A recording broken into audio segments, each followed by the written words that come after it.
से लेकर के आई थी मैं एलोवेरा लीफ। एक तो प्याज ली छोटी वाली, इसका आप चाहो तो ग्रेट करके जूस निकाल सकते हैं। है वो ये भूख खाने पे और ज्यादा बढ़ती जा रही है, जलती इंसानियत तो फिर धरती तपती जा रही है। लोगों के दिल हुए ठंडे या फिर सर्दी छा गई है। बनाना है घर तो पहुंचा हूँ मैं घर भी ना सही से, क्योंकि घरौंदा बचाना उजड़ गई डाली डाली। Hello friends, welcome and welcome back to my channel हमारा घरौंदा। उम्मीद करती हूँ आप सभी स्वस्थ होंगे, मस्त होंगे और बहुत बहुत बहुत प्यार के साथ अपने घर पर होंगे। तो बच्चे आज जा चुके हैं स्कूल और मुझे अप्लाई करना था अपने बालों में एलोवेरा। तो मैं छत पर आई हूँ एलोवेरा को काटने के लिए और आपको बताऊंगी भी कि एलोवेरा मैं कैसे लगाने वाली हूँ। तो काटने के बाद और नीचे जाने के बाद मैं आपको बताती हूँ। सो फ्रेंड्स, छत से लेकर के आई थी मैं एलोवेरा, उसको मैंने साइड से काट दिया था क्योंकि इसमें कांटे कांटे होते हैं और उसके बीच से मैंने पल्प को निकाल लिया था और उसके पल्प को एक कटोरी में रखकर फिर मैंने 2 प्याज को लिया, छोटा छोटा प्याज था वो, उसको कट किया और मिक्सी में मैंने उसको चला दिया था। तो मैंने एलोवेरा का पल्प और प्याज के साथ में मैंने मिक्सी में पीस दिया था और जो उसका जूस निकला है वो इस तरीके से हो गया है कुछ। इसको फिर मैंने छान दिया था। छानने के बाद बालों का ऐसे पार्टीशन में कर करके हमने इसको कॉटन बॉल की हेल्प से इस तरीके से अप्लाई करना है पूरे स्कैल्प में। और जब पूरे स्कैल्प में ये हो जाए तो बाद में से पूरे हेयर पर अप्लाई कर देना है।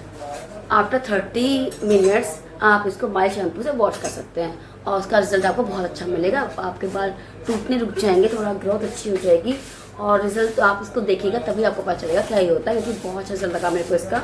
मैंने 2 बार ही यूज़ किया था, उसके बाद ही मुझे इसका बेनिफिट दिख गया था। मैंने बाद में रोक दिया था, नहीं कर पाई थी, मैं टाइम नहीं मिल पा रहा था तो फिर से मेरे बाल ख़राब हो गए थे।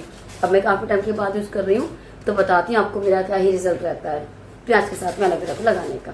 सो फ्रेंड्स, छत से लेकर के आई थी मैं एलोवेरा लीफ। एक लीफ मैंने आपको दिखाने के लिए रखी है। इसकी जो साइड होती है वो मैंने कट कर दिया था और इसको मैंने चाकू की हेल्प से काट दिया था बीच में से, मतलब। और आप इसका पल्प निकाल सकते हैं इजीली, चाहे तो आप चाकू से, चम्मच से, कैसे भी। लेकिन मैं इसको बटर नाइफ से निकाला तो आसानी से निकल गया था। इसका पल्प निकाला था।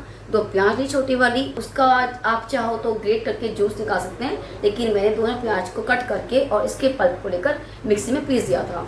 उसका जो जूस निकला है उसको मैंने कपड़े में छान दिया था। कपड़ा जो मेरे पास है वो बहुत अच्छा है, वो कुछ इस तरीके का कपड़ा है।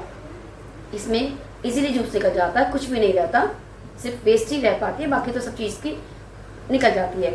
ये बहुत अच्छा कपड़ा है मेरे पास, अच्छे से छन जाता है। इसको छान करके फिर मैंने कॉटन बॉल की हेल्प से बालों को पार्ट्स में डिवाइड करके पूरे बालों में अप्लाई कर दिया था। पूरे स्कैल्प पे लगाया था और स्कैल्प पे लगाने के बाद मैंने अपने पूरे बालों में इसको अप्लाई किया है। अब आधा घंटे के बाद इसको माइल्ड शैम्पू से वॉश कर लूँगी। अब हेयर वॉश जब मेरा हो जाएगा तब मैं आपको दिखाऊंगी अपने बालों का क्या ही शाइनिंग आती है। लेकिन मैं पहले से यूज़ कर चुकी हूँ।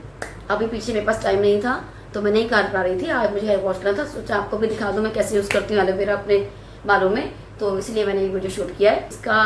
इसको आप अगर हफ्ते में 2 बार भी लगाते हैं तो आपको बहुत अच्छा रिजल्ट मिलने वाला है। इससे बालों में वॉल्यूम बनता है, बालों का टूटना रुकता है, डैंड्रफ खत्म हो जाती है और एक शाइन आती है। तो आधा घंटे के बाद मैं इसे वॉश करने वाली हूँ और बाकी की बातें मैं आपसे बाद में करूँगी। अभी हम एक चैलेंज करने वाले हैं कि देखते हैं हमको कितनी देर लगेगी पहुँचने में हमारे घर को करने में। सो फ्रेंड्स, आपने देखा था आज मैंने अपने बालों में एलोवेरा और प्याज का रस मिक्स करके लगाया था और मैंने आधा घंटे के बाद अपने घर को वॉश कर दिया है तो मेरे बाल कुछ इस तरीके से हो गए हैं। मतलब मैं ये कहना चाहूँगी, अगर नॉर्मली आप सिर्फ सिंपल शैम्पू करते हैं तो आपको ये बाउंसी लुक तो नहीं मिलने वाला। अगर आपको कहीं जाना है और आपको अपने बालों में वॉल्यूम चाहिए, बाउंसी लुक चाहिए, अगर आप इस चीज़ का अप्लाई करते हैं अपने बालों में तो आपको ऐसा रिजल्ट मिलता है। तो मुझे अच्छा लग रहा है, मतलब मुझे कहीं जाना तो नहीं है पर मुझे लगाना था आज और मुझे आपको दिखाना भी था अपने बालों का वॉल्यूम। तो कुछ इस तरीके से है, तो मुझे तो अच्छा लगा। आई होप सो आपको भी पसंद आए। और ये बालों को रोकता है कि अगर आपके बाल टूट रहे हैं तो डैंड्रफ खत्म करता है, बालों में मजबूती लेकर के आता है और बालों से लुक तो आप देख ही रहे हैं कि आपको मिलता ही मिलता है। तो मुझे तो ये अच्छा लगता है। अगर आप भी ट्राई करें तो देखिएगा क्या ही रिजल्ट मिलता है कि सबका अपना अपना पसंद होती है, टेक्स्चर होता है बालों का, क्या ही सब में रिजल्ट आता है। लेकिन 2 बार तो आप जरूरी इसको ट्राई करके जरूर देखें और देखिए क्या ही आपको फ़र्क दिखता है। अच्छा लगता है तो अप्लाई करें, नहीं लगता तो कोई बात नहीं, मिलती है बाद में। सो फ्रेंड्स, कल कुछ को सुनानी है स्कूल में निश्चित पोयम, देखते हैं वो कैसे ही सुनाएंगे। वाले कल हैं। हाँ, दोबारा। आप अपनी पोएम सुना दो।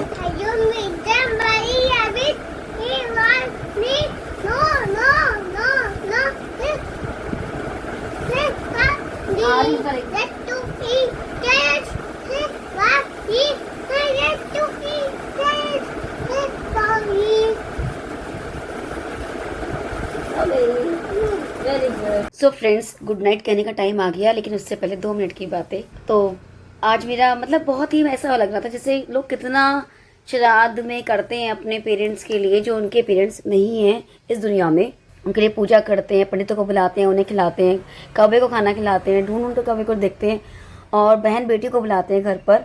तो क्या मतलब करते हैं, सब करना भी चाहिए श्राद्ध में, और सभी को जाना है दुनिया से एक दिन। आते हैं पेरेंट्स आशीर्वाद देने के लिए उस दिन, लेकिन क्या हमारा फर्ज नहीं बनता जीते जी उनके, जब तक वो हमारे साथ हैं, हमारी जिंदगी में, हमारी दुनिया में, हम उनके तब प्रयास करें उनकी खुशी बनने का, उनके चेहरे पे मुस्कान लाने का कारण बने। वो पूरी जिंदगी झोंक देते हैं हमारे ऊपर, पूरी जिंदगी निकाल देते हैं हमारे ऊपर। हमारी हर छोटी छोटी खुशी उनके लिए बहुत मायने रखती है। वो बताते नहीं है हमें वो कितना प्यार करते हैं, वो फील हो जाता है, वो दिख जाता है दिनचर्या से, उनके कामों से। हमें स्टैंड करते करते उनका बुढ़ापा कब आ जाता है पता भी नहीं चलता। उन्हें बिल्कुल एहसास नहीं होता कब टाइम निकल गया और हम बड़े हो जाते हैं। और हमारा भी तो तब फर्ज बनता है ना कि जिन्होंने हमें इतना स्टैंड कर दिया उनके लिए हम उनको अपना वक्त दें। और स्टैंड करने की बात नहीं है कि वो हमें स्टैंड करेंगे तभी हम उन्हें वक्त देंगे। ये तो जब से हमें समझ आ जाती है माँ बाप क्या करते हैं हमारे लिए, तो हमारा फर्ज बनता है कि सबसे पहले वही हमारी जिंदगी में, हमारी दुनिया में हो। सबसे पहला रिश्ता हम लोग जो समझते हैं सब दोस्त का होता है, फ्रेंड का होता है। हम फ्रेंड्स में एक निस्वार्थ होता है फ्रेंड, तो उसी को सबसे ज्यादा वैल्यू देते हैं और देनी भी चाहिए। लेकिन मैं ये कहती हूँ सबसे पहले दोस्त हमारे पेरेंट्स होने चाहिए। उन्हें फील होना चाहिए कि हम उनके पहले फ्रेंड हैं। उनके चेहरे की मुस्कान, चेहरे की खुशी, उनका ध्यान रखना, वो सारे एफर्ट्स हमारे उनके जीते जी ही होने चाहिए। और जाने के बाद तो दुनिया करती है, सब करते हैं कि उनका आशीर्वाद लेना है, नाराज ना हो जाए और उनके लिए करना है, सब चीजें करते हैं। पर मेरा मानना है कि जीते जी ही उनके करें, उनके रहते ही करें। जब तक वो इस दुनिया में है तब उनकी हर खुशी का ध्यान रखें, उनके आदर, उनके प्यार, उनके सम्मान, उनकी इज्जत, उनकी भावनाओं का ख्याल रखें। अपने भाव, अपनी फीलिंग्स उनके साथ में शेयर करें, उन्हें फील कराएं कि वो क्या है आपकी जिंदगी में। आई होप आपको मेरी बातें अच्छी लगी होंगी। अगर अच्छी लगी हो तो प्लीज लाइक करेगा, शेयर करेगा, सब्सक्राइब करेगा और कमेंट भी जरूर करेगा। तो मिलती हूँ फिर नेक्स्ट व्लॉग में, तब तक के लिए बाय बाय। घरों दा बचाना उजड़ गई डाली डाली।